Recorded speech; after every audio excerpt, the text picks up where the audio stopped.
Hi everybody, I am just popping on to do a quick little demo to show you how I created these gorgeous lines with the Distress Oxide ink. I've just been having a bit of a play and was really happy with how they turned out, and a few people are interested in knowing how I achieved that look. So I'm just going to do a quick little demo.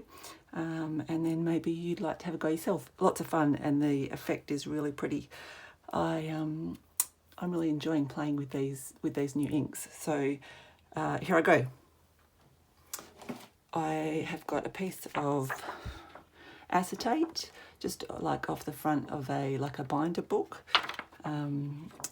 is what I'm using. It's about 5 inches by 12 inches. And what I'm going to do, I've used abandoned coral, which I've already started here, my first little strip.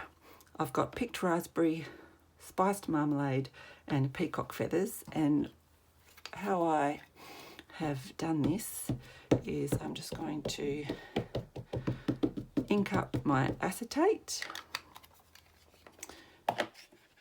I'm going to spray some water on it.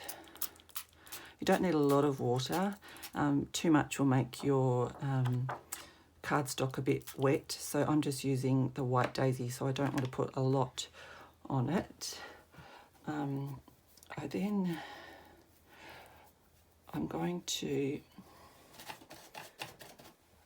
use a paintbrush and just kind of start this, or give this a bit of a mix up like so, and then I'm going to put it over here onto my page. I might need a little bit more water in this case because I want it to drip. Here we go. I want it to drip onto the page.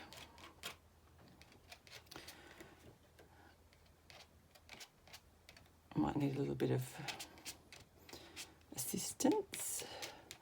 Kind of want to get it like so, and then I'm going to turn my acetate this way, and I'm going to just gently play around with those splodges and kind of smush the acetate along the page until I am kind of happy with how it looks. You can do whatever shape or however long the line you want to play with, and really it's just about having a play, and kind of there's no right or wrong. And if you've got too much ink, you just get a bit of paper towel and you can take some off and just have a play until you're happy with it. So in the case where I've got some ink left on my acetate, I'm not going to waste it.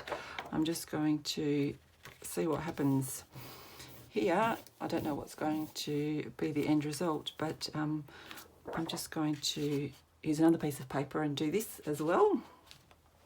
I'm then going to wipe off my acetate. Now you could have a number of pieces.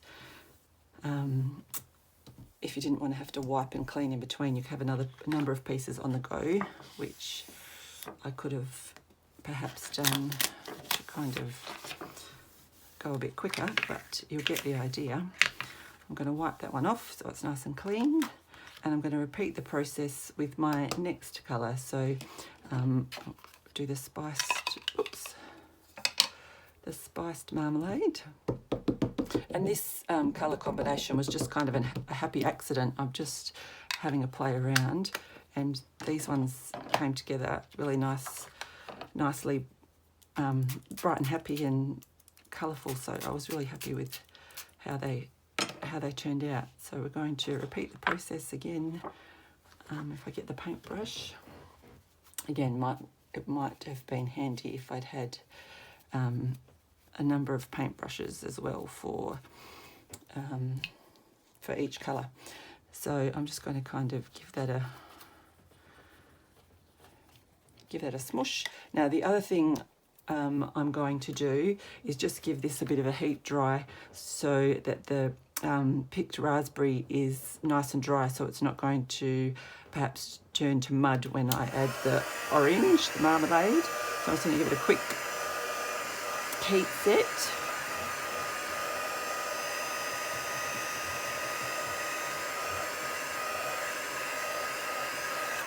Just so they don't kind of smudge too much into each other.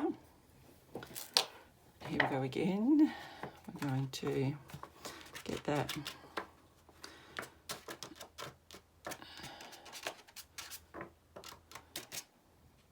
I'm kind of trying to speed up the process, so here we go. I'm going to get those smudges onto there. And then you want to turn your acetate and kind of just roll and have a play. Good fun.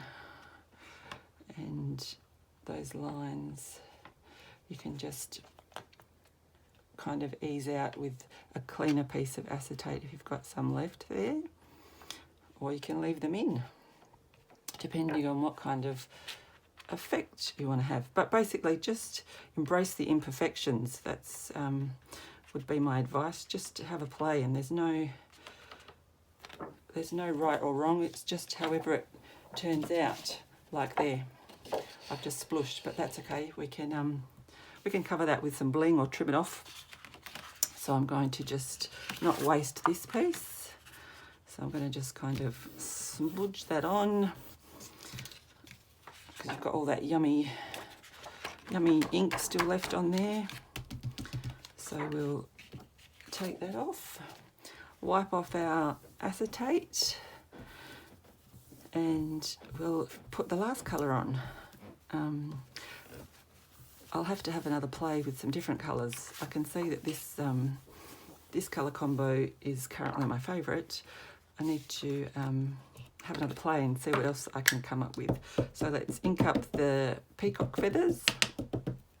Nice and bright, this one. I'm going to give it a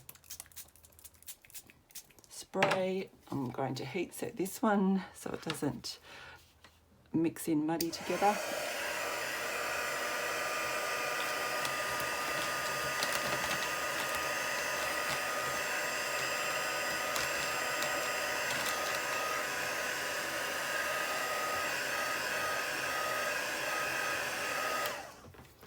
And then we'll